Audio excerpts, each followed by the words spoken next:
Assalamualaikum warahmatullahi wabarakatuh. Saya Merliana Zeni Kurniawati, NIM 206027 dari Prodi Pendidikan Bahasa Indonesia 2020A yang akan membahas tentang 1. Pengertian dan contoh tingkat kesukaran tes. 2. Pengertian dan contoh daya beda tes. Pengertian tingkat kesukaran tes. Menurut Ari Kunto 1999, tingkat kesukaran dimaksudkan untuk mengetahui apakah soal tersebut tergolong mudah atau sukar. Tingkat kesukaran adalah bilangan yang menunjukkan sukar atau mudahnya sesuatu soal. Sedangkan menurut Anne Anastasi 2007, tes adalah alat pengukur yang mempunyai standar objektif sehingga dapat digunakan secara meluas serta betul-betul dapat digunakan untuk mengukur dan membandingkan keadaan psikis atau tingkah laku individu.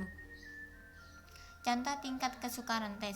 Tingkat kesukaran untuk menghitung tingkat kesukaran tiap butir soal digunakan persamaan.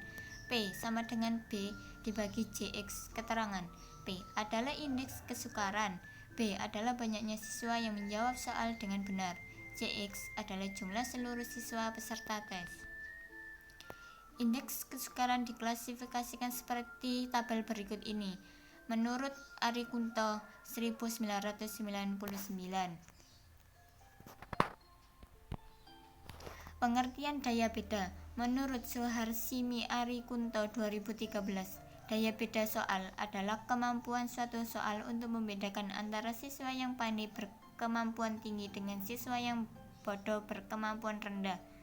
Menurut Zainal Arifin 2013, penghitungan daya beda adalah mengukur sejauh mana suatu butir soal dapat membedakan peserta didik yang menguasai kompetensi dengan peserta didik yang betul menguasai kompetensi berstandar kriteria tertentu.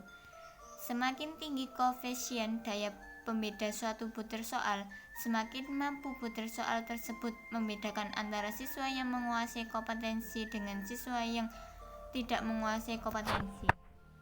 Contoh daya beda tes. Daya beda butir soal dihitung dengan menggunakan persamaan DP sama dengan BA dibagi CA dikurangi BB dikurangi dibagi CB. Keterangan. DP merupakan indeks daya beda. BA adalah banyaknya peserta tes kelompok atas yang menjawab soal dengan benar. BB adalah banyaknya peserta tes kelompok bawah yang menjawab soal dengan benar. CA merupakan banyaknya peserta tes kelompok atas. CB adalah banyaknya peserta tes kelompok bawah. Kriteria indeks daya beda adalah sebagai berikut. Sekian dari saya. Wassalamualaikum warahmatullahi wabarakatuh.